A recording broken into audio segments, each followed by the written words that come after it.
Assalamualaikum warahmatullahi wabarakatuh. Perkenalkan, nama saya Fakhri dari Teknik Elektro UGM tahun 2022.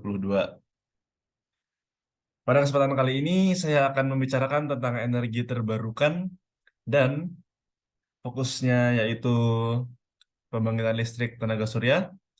Saya akan bahas tentang tantangan dalam membangkitkan listrik dengan tenaga surya. Pertama yaitu kita akan bahas tentang energi terbarukan sendiri.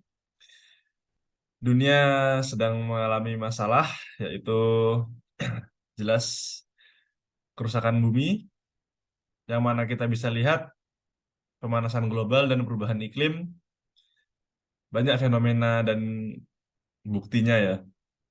Selain itu juga tentang krisis energi. Diperkirakan sumber energi yang digunakan sampai sekarang akan habis dalam waktu yang tidak terlalu lama, sehingga kita harus berpindah ke sumber energi yang lain. Nah, dari dua masalah ini, salah satu solusinya adalah pembangkitan energi kita berpindah ke pembangkitan energi yang bersih dan menggunakan sumber energi yang terbarukan. Nah, salah satu yang sejalan dengan solusi itu yaitu pembangkitan energi tenaga surya. Seperti yang kita ketahui, matahari yang sangat besar meradiasikan energi yang sangat banyak ke bumi, yaitu sebesar 1367 watt per meter persegi.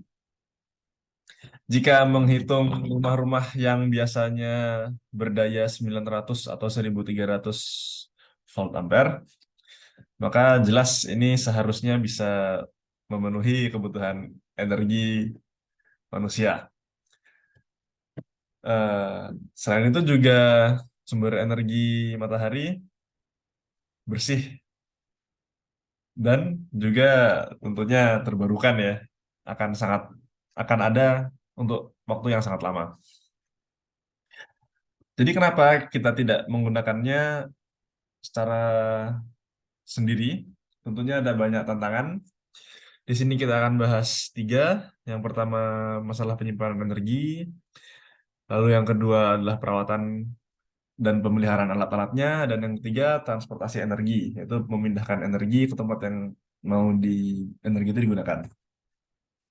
Nah, tentang masalah penyimpanan energi,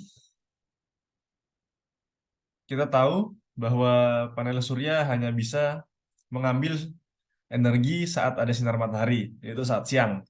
Tentunya malam tidak bisa. Kalau ingin sepenuhnya menggunakan tenaga surya, maka di malam hari kita harus menggunakan energi yang disimpan, yang mana dihasilkan di siang hari.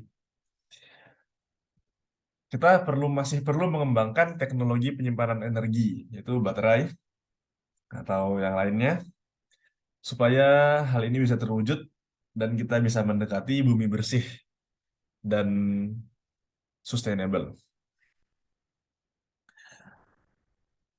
Lalu, yaitu perawatan dan pemeliharaan alat-alatnya.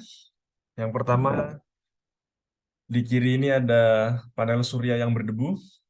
Tentunya ini akan menjadi masalah, yaitu menghalangi sinar matahari masuk dan mengurangi efisiensi produksi energi dari tenaga surya. Jadi harus dibersihkan secara reguler. Nah, untuk membersihkan itu menggunakan air akan bakal banyak sekali air yang dihabiskan untuk membersihkan panel surya. Hal ini tentunya sebisa mungkin diminimalisir, yaitu sekarang teknologi sudah ada yang dikembangkan untuk membersihkan panel surya tanpa air. Lalu yang di kanan ini adalah tentang keretakan.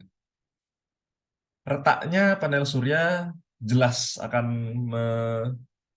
merusak efisiensi produksi energi dan efisiensinya akan turun secara signifikan. Jadi harus diperiksa secara berkala dan dibetulkan jika ada kerusakan. Lalu yaitu masalah transportasi energi.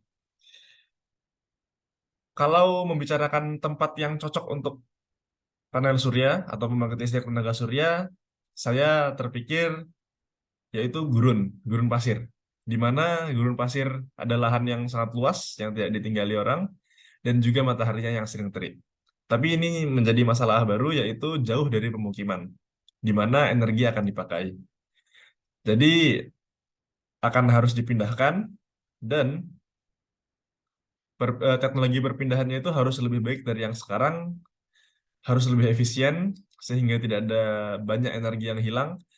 Karena jika pembangkit listrik kita di gurun dan jauh, makin jauh tempat yang mau dituju, maka energi yang hilang akan semakin banyak juga.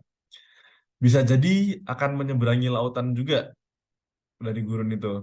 Jadi teknologi transportasi energi harus dikembangkan lagi. Begitulah. Meskipun masih banyak tantangan dan halangan yang harus kita selesaikan sebelum bisa menggunakan energi surya dengan optimal, kita bisa mengharapkan perkembangan teknologi untuk mampu mewujudkan hal itu. Tapi selain itu juga kita harus mengusahakan supaya bumi tidak semakin rusak. Misalnya hemat energi dan menjaga lingkungan. Terima kasih, cukup dari saya. Wassalamualaikum warahmatullahi wabarakatuh.